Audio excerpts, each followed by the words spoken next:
40 vers 1 en 2.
Ek kyk op na die berge.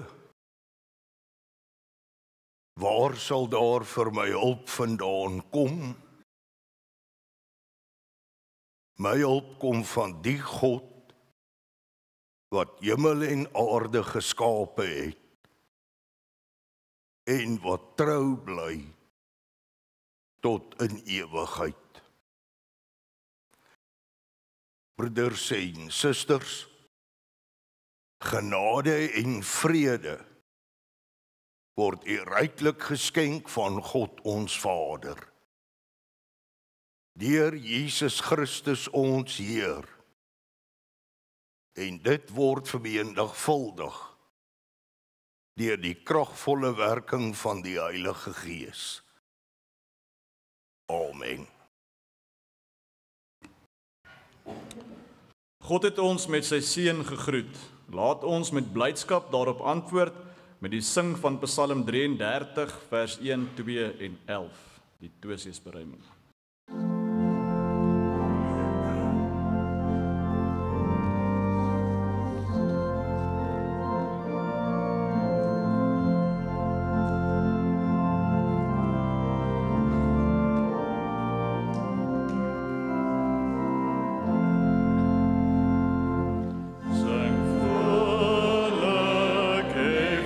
Stem na boven, regverdig is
Kom ons bely ons geloof saam met die kerk van alle eeue.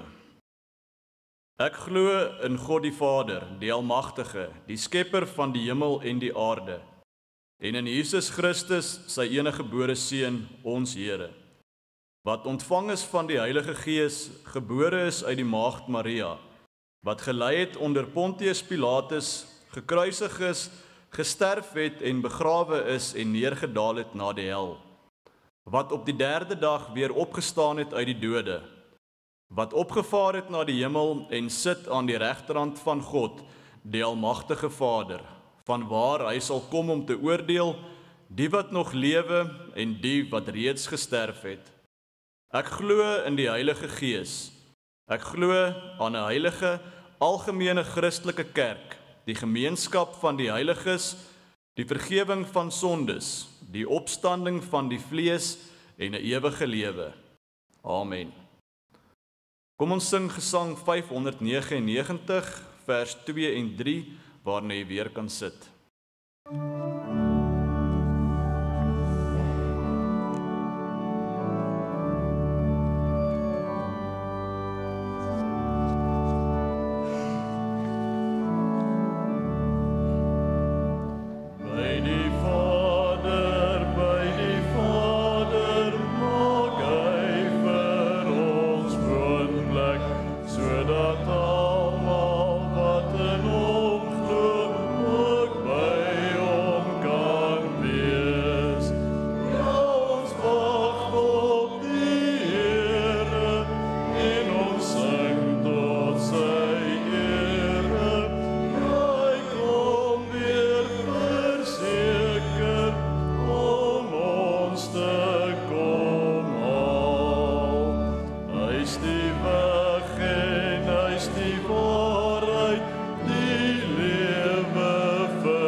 Die wet dien vir ons as die reël van ons dankbare lewe voor God. Kom ons luister sorgvuldig na die wet. Toe het God al hierdie gebooie aangekondig. Ek is die Here jou God wat jou uit Egipte, uit die plek van slawerny bevry het. Jy mag naas my geen ander gode hê nie. Jy mag nie vir jou 'n beeld of enige afbeelding maak van wat in die hemel daarbo, of op die aarde hieronder, of in die water onder die aarde is nie. Jy mag hulle nie vereer of dien nie, want ek, die Here jou God, eis onverdeelde trou aan my. Ek reken kinders die sondes van hulle vaders toe, selfs tot in die 3de en 4de geslag van die wat my haat. Maar ek betoon my liefde tot aan die 1000ste geslag van die wat my liefhet en my gebooie gehoorsaam. Jy mag die naam van die Here jou God nie misbruik nie, want die Here sal die een wat sy naam misbruik nie ongestraf laat bly nie. Sorg dat jy die Sabbatdag heilig hou. 6 dae moet jy werk en alles doen wat jy moet, maar die 7de dag is die Sabbat van die Here jou God. Dan mag jy geen werk doen nie jy, of jou seun of jou dogter, of die man of vrou wat vir jou werk, of enige dier van jou of die vreemdeling by jou nie. Die Here het in 6 dae die hemel en alles daarin gemaak, die aarde en alles daarop, die see en alles daarin. Op die 7de dag het hy gerus en daarom het die Here dit as gereelde rusdag geheilig. Eer jou vader en jou moeder, dan sal jy lank bly woon in die land wat die Here jou God vir jou gee. Jy mag nie moord pleeg nie. Jy mag nie egbreek pleeg nie. Jy mag nie steel nie. Jy mag nie vals getuienis teen 'n ander gee nie. Jy mag nie iemand anders se huis begeer nie. Jy mag nie sy vrou begeer nie, ook nie 'n slaaf of slavin, 'n bees of 'n donkie of enigiets anders wat aan hom behoort nie. Kom ons sing Gesang 284 vers 1, 2 en 3.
Gemeente van ons Here Jesus Christus, ons skriflesing kom vanoggend uit die Ou Testament en ons lees uit die boek Deuteronomium, hoofstuk 22 vanaf vers 1 tot en met vers 12.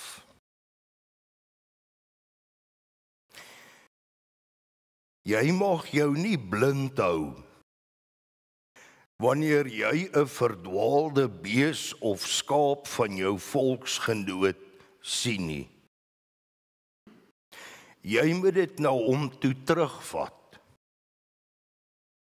As hy nie naby jou bly nie, of as jy hom nie ken nie, moet jy die dier na jou huis toe vat en dit moet daar bly tot hy dit kom soek. Dan moet jy dit vir hom teruggee.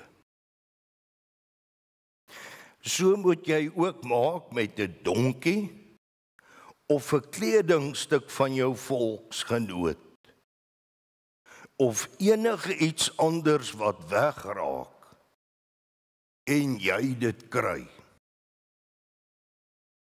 Jy mag nie onverskillig staan daarteenoor nie.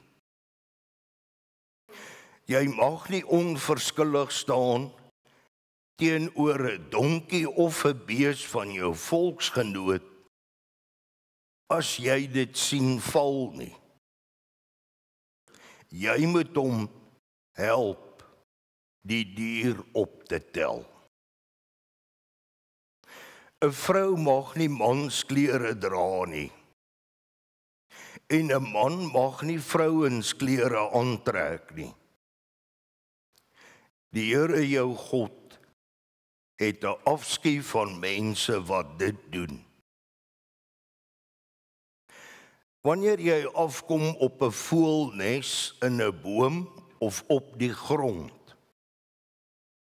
en daar is kleintjies of eiers in die nes, en die wyfie sit daarop, mag jy nie die wyfie saam met die kleintjies vir jou vat nie. Jy mag die kleintjies vir jou vat, maar jy moet die wyfie laat wegvlieg. Dan sal dit goed met jou gaan, en sal jy 'n lang lewe hê. Wanneer jy 'n nuwe huis bou, moet jy 'n reëling rondom die dak aanbring, sodat jy nie met jou huis iemand se dood veroorsaak as hy van die dak afval nie. Jy mag nie 'n ander gewas in jou wingerd plant nie. As jy dit doen, sal die opbrengs van die gewas, sowel as die druiwe oes, die tempel toekom. Jy mag nie 'n bees en 'n donkie saam voor 'n ploeg inspan nie. Jy mag nie 'n kledingstuk dra wat van 2 soorte materiaal, wol en linne, gemaak is nie. Jy moet klossies vaswerk aan al die some van jou klere. Tot sover ons skriflesing. En gelukkig is elke mens wat die woord van die Here hoor en dit ook in sy of haar hart bewaar. Broeders en susters, kom dat ons saam bid.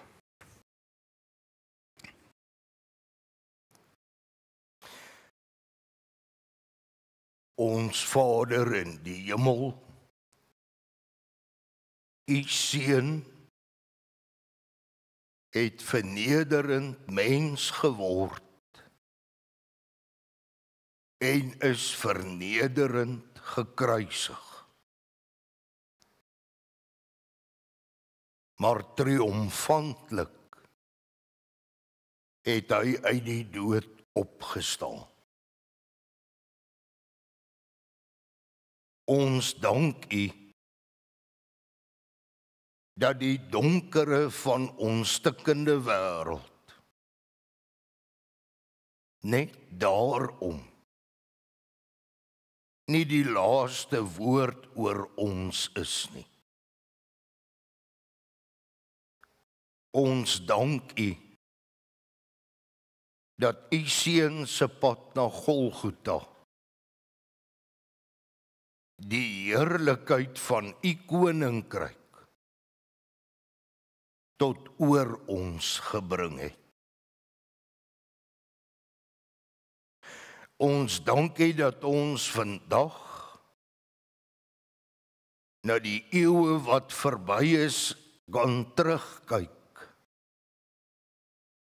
en sien hoe dat U alles in stand gehou het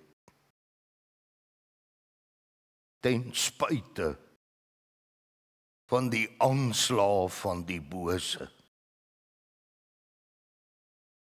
Ons dank U vir die wete dat U ons elkeen gemerk het met die bloed van U Seun. Ons dankie dat U ons elkeen met sy heilige liggaam en bloed voed, net sodat niks in die ganse skepping, nie eers die dood nie, sy hand op ons kan lê nie. Ons kniel voor U en ons bid tot U vir elke kind van U. Uit ons eie goeie eer is alles waarop ons staat maak, maar soos 'n blom in die veld wat gou tot niet gaan. Laat U Gees om tog bly ontferm oor ons gees. Laat hy ons gees nuut maak, dat ons sterk en staande in hierdie wêreld kan bly. En laat hy ons sien, dat watter mag ook al nie by ons onrus of vrees hoef in te boesem nie. Here ons God, sonder U is ons niks. Bly tog by ons en maak van ons iets wat vir U aanneemlik is. En laat ons daarop antwoord deur onsself aan U te gee as heilige offers. Laat ons gedagtes, ons woorde en dade U lof bring. Herskep ons harte tot 'n tuiste vir U Gees. Ons bid dit, goeie Heer, terwyl ons by U pleit, dat U tog al ons sonde sal vergewe. Net om Christus ontwil. Amen.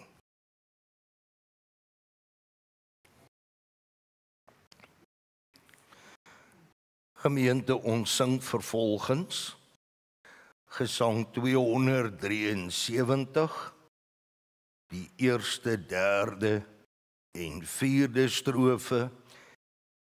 Gee dat ek altyd vrugbaar bly en U in my verheerlik word.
Ons kyk telkens om ons na hierdie wêreld waarin ons leef vandag.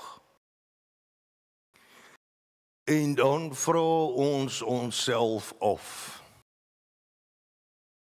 is daar nog iets in hierdie lewe wat 'n mens heilig kan noem? Ons leef in 'n wêreld waarin alles wat goed en reg was 20, 30 jaar terug is skielik nou nie meer reg nie. Sake wat ons as heilig beskou het, is doodgewoon net nie meer heilig nie. En dan kyk ons wat in die wêreld aangaan, wat mense doen, oorloë, wat lyk of dit nie wil ophou nie, maar inteendeel al hoe erger wil word. En ons kyk na ons eie land, en dit is korrupsie van voor tot agter, praat nie van al die wandade wat so floreer nie. Dan vra mens jouself die vraag af, is daar nog iets in hierdie lewe wat heilig is? Hoor wat sê Efesiërs 2 vanaf vers 19. Julle is dus nie meer ver van God af nie, maar medeburgers van die gelowiges en lede van die huisgesin van God. Julle is 'n gebou wat opgerig is op die fondament van die apostels en die profete, 'n gebou waarvan Jesus Christus self die hoeksteen is. In hom sluit die hele gebou saam en verrys dit tot 'n heilige tempel vir die Here, in wie julle ook saam opgebou word as 'n geestelike huis waarin God woon. Kom ons begin bietjie vanoggend oor hierdie saak na te dink vanuit 'n ander hoek. 'n Paar minute gelede het hierdie nuttelose gebou leeg gestaan. 'n nuttelose gebou wat soos alle ander geboue en ander kerkgeboue die laaste dag afwag om eerloos tot niet te gaan.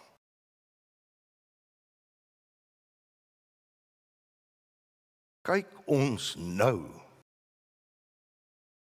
wat hierdie nuttelose gebou huisves is, die tempel van God.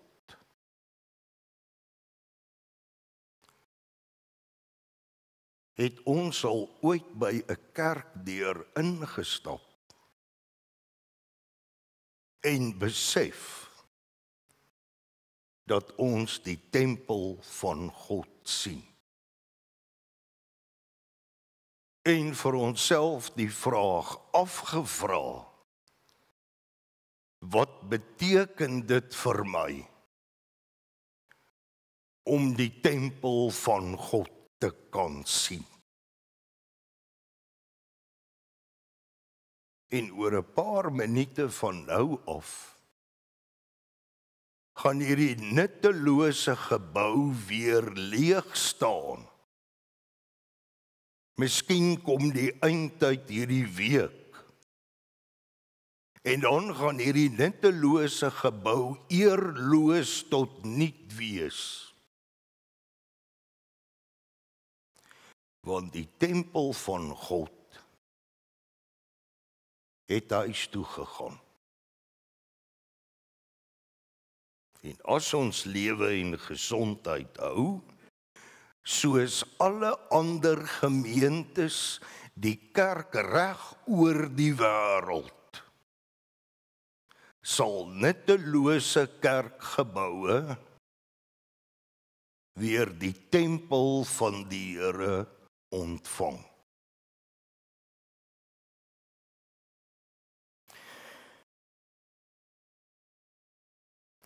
Ons dink aan Genesis 1. Daar het God gesê: kom laat ons die mens maak as ons verteenwoordigers op aarde. Laat hy heers oor ons handewerk. En so is ek en u vanoggend hier by mekaar met die bede, dat God tog ons hart en verstand en hande vlytige verteenwoordigers van hom op hierdie aarde sal maak. En terwyl ons met hierdie bede staan ons met Deuteronomium hoofstuk 22 vers 1 tot 12 in die hand. Want wat hier geskryf staan, het alles te doen met die tempel van God.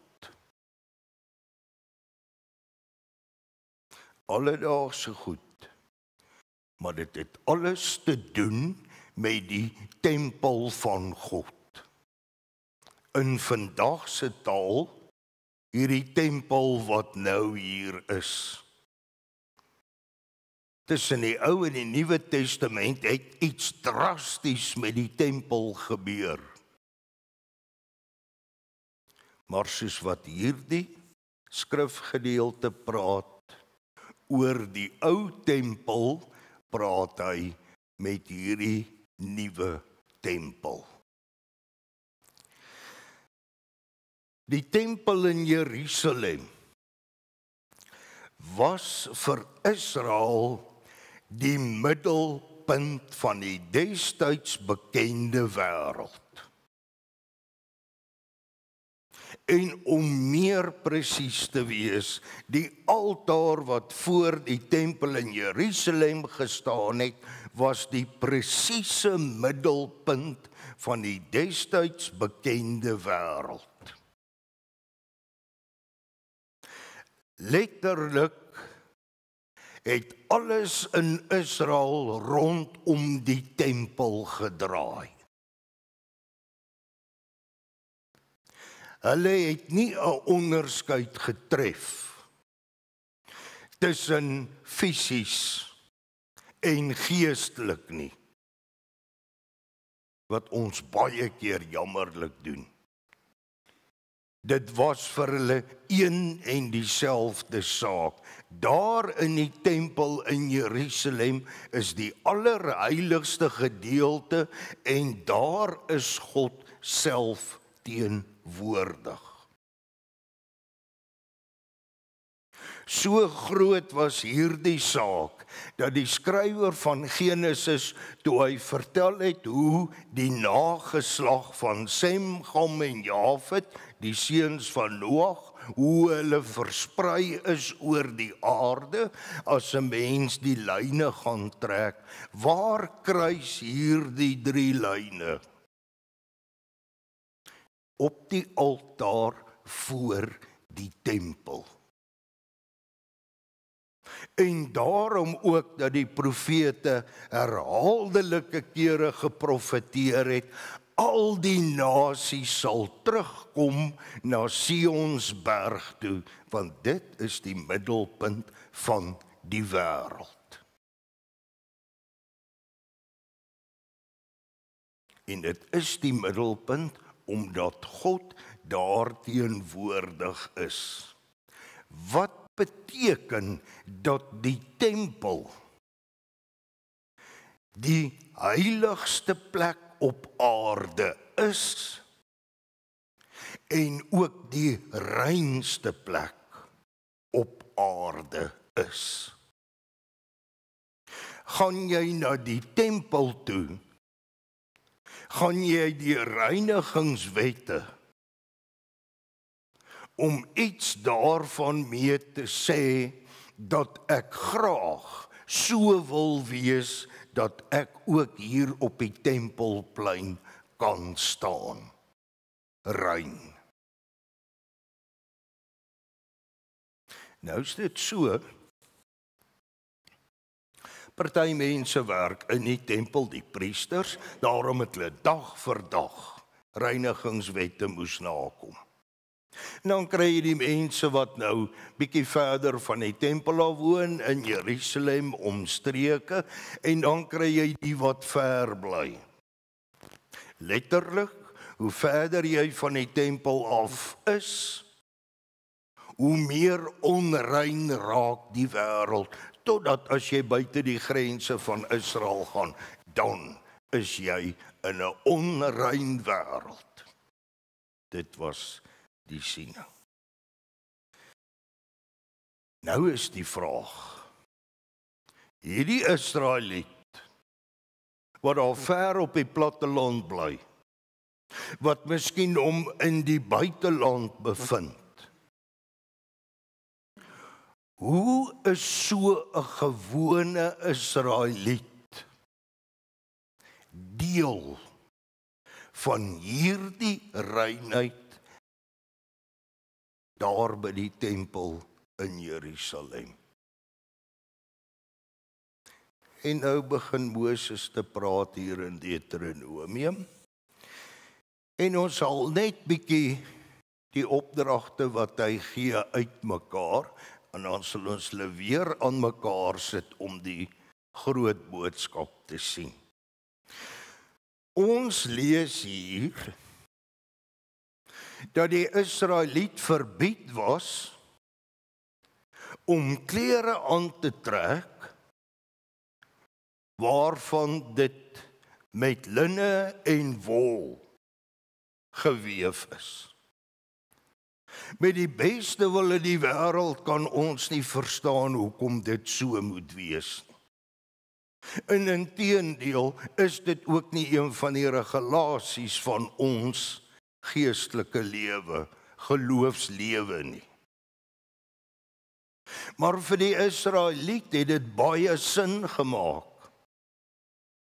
want dit het hom op 'n manier aan die tempel gebind. As ons gaan kyk na die opdragte oor die amptelike klere van die hoëpriester, dan lees ons daar die opdrag dat die hoëpriester se amptelike klere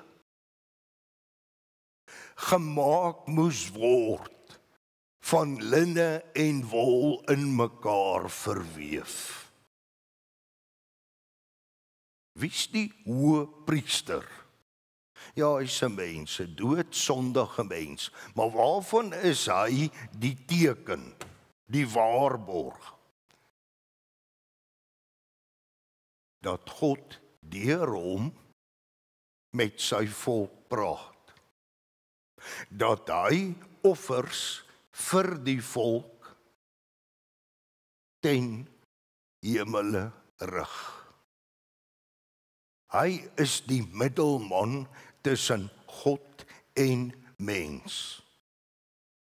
So wanneer jy na die hoëpriester staan en kyk in sy ampsklere, dan moet jy iets goddeliks daarin sien. Nie in die mens hoëpriester nie, maar aan die ampt wat hy beklee. Daarom mag die gewone Israeliet dit nie doen nie. Die Israeliet kan maar 'n ryk man wees en hy kan die deftigste klere aantrek denkbaar. Maar sy klere word nie van dieselfde materiaal gemaak, wol en linne verweef, as soos die hoëpriester nie. So waar ook al hierdie Israeliet hom bevind, kyk hy na homself, kyk hy na sy klere. Hier is nie 'n vermenging van wol en linne nie, en dit herinner hom aan die hoëpriester se klere drag, simbool van God aan wie hierdie Israeliet behoort. Dit wat daar in die tempel gebeur, dit waarvoor die tempel staan, geld hierdie Israeliet, hoe ver hy ook al van die tempel af is, en of al is hy ook, sê in die buiteland. Hy is rein, gereed, om by die tempel voorhof te mag ingaan. En dan lees ons ook, een van die voorskrifte sê, die Israeliete moet klossies aan hulle klere vaswerk, aan die some van hulle klere. Dit moes hulle doen, sodat waar hierdie Israeliet hom ook bevind, of hy op die regbank sit, en of hy besig is om sy land te ploeg, en of hy 'n amptenaar in die koning se paleis is, of waar ook al hy is. As hy so in gedagte aan hierdie klossies van sy klere vat, moet dit hom herinner dat hy aan God behoort. En dit lees ons in die boek Numeri, wat dit vir ons baie mooi verduidelik. Dit moes vir hom 'n sigbare teken wees. Hy behoort aan God, en daarom moet sy lewe lyk, soos die lewe lyk en is, as jy by die tempel staan. Rein. So wat gebeur met hierdie Israeliet, wat so elke dag, selfs in sy klere drag, bewus is van rein en onrein, dit vloei in sy lewe in. Nou kry hy die opdrag, jy mag nie 'n bees en 'n donkie saam voor 'n ploeg inspan nie. Enige boer sal vir jou sê, jy kan dit nie doen nie, want die bees wat baie sterker as die donkie is, gaan die donkie verniel. Dit is nie die rede nie. 'n Bees is 'n rein dier. 'n Donkie is 'n onrein dier. Jy sit nie wat rein en onrein is bymekaar nie. Of dis 2 donkies, of dis 2 beeste. Dis hoe hy leef. Maak nie saak waar hy is. Dis hoe hy leef, dis wie en wat hy is. Staan hier, moenie ander goed gewasse tussen jou wingerde plant nie. in Egipte waar hulle vandaan kom, dit het die Egiptenare gedoen. Maar hulle het geglo dat daar een of ander magiese krag is, wanneer jy verskillende gewasse deur mekaar plant, en dit is wat die oeste so laat goed wees. Israel maak nie staat op magiese of towerkrag nie. Jy plant of mielies of koring of wat ook al in sy eie land, jy doen nie wat die Egiptenare doen nie, want jy leef uit die hand van God. En dan gaan dit verder. Doodgewone, eenvoudige opdragte. As jy iemand se bees sien wat verdwaal is, wat doen jy as rein mens, God se mens, mens van die tempel? Jy ontferm jou oor daai dier. En as jou buurman se bees val of sy donkie, dan gaan help jy hom. Dis wat tempelmense doen. As jy iemand se handsak optel met baie geld in, of sy selfoon, dan bære jy dit tot iemand dit kom vra. En dan gee jy dit vir daardie mens terug. Dit is wat mense van die tempel elke dag doen.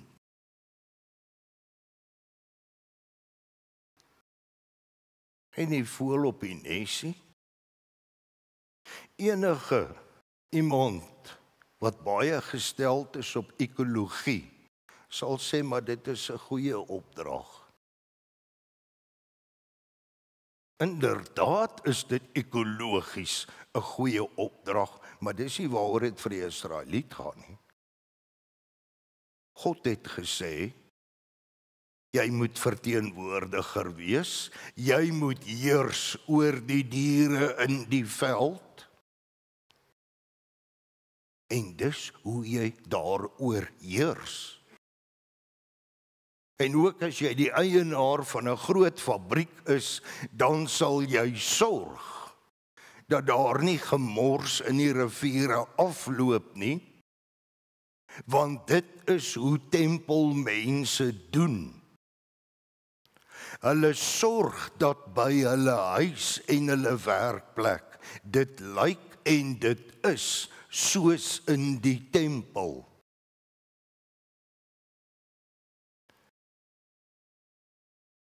As ons vir die Israeliet sou vra, wat is die gebeurtenis in Israel? Dan sê die Bybel wat die antwoord is. God het hulle gaan haal waar hulle vuil en onrein was. En God het hulle rein gemaak, want hy het sy tempel by hulle laat bou. En vir hulle gesê, so moet jy wees, so moet jy doen, want dit is hoe rein mense doen. God het ons gaan haal, en hy het ons by sy tempel gebring, waar hy self is. En toe kom die drastiese verandering om die tempel. Wat moet ons antwoord as iemand vir ons vra? Wat is die grootste gebeurtenis met julle? Die Here Jesus Christus het met sy bloed aan die kruis ons skoon gewas, gereinig. En nog meer, toe maak hy ons, my, sy tempel waarin hy bly. En daarom sal die plek waar ek bly lyk en wees soos by die tempel rein. Sal ek ook kyk soos die eenvoudige voorbeeld wat genoem is, dat ook as ek mense ontvang, hulle by my huis veilig sal wees. Want by my huis leef ons, want ons is die tempel van God. Ons sê, broeders en susters, 'n mens kyk om jouself heen en dan wonder jy wat word van die wêreld en die mense. Dis nie die vraag nie. Die vraag is, wat doen ek as deel van die tempel? Is daar nog iets heiligs in hierdie wêreld? Is 'n vraag wat ek vir myself moet vra. Amen.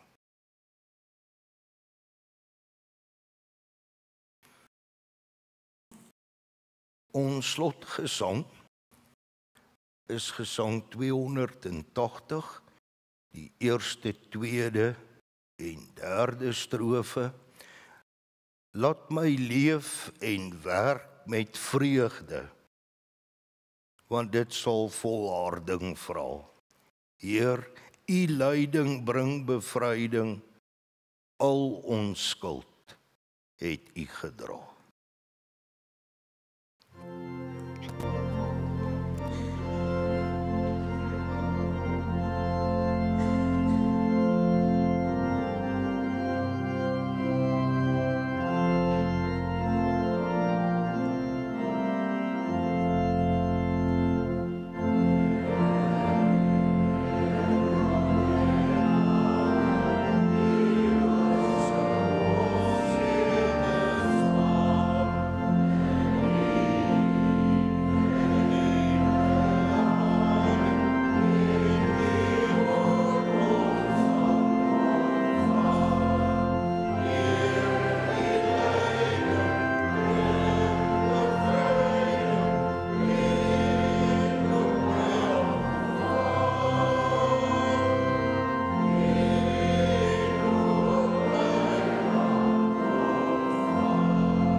ontvang die seën van die Here en gaan in vrede.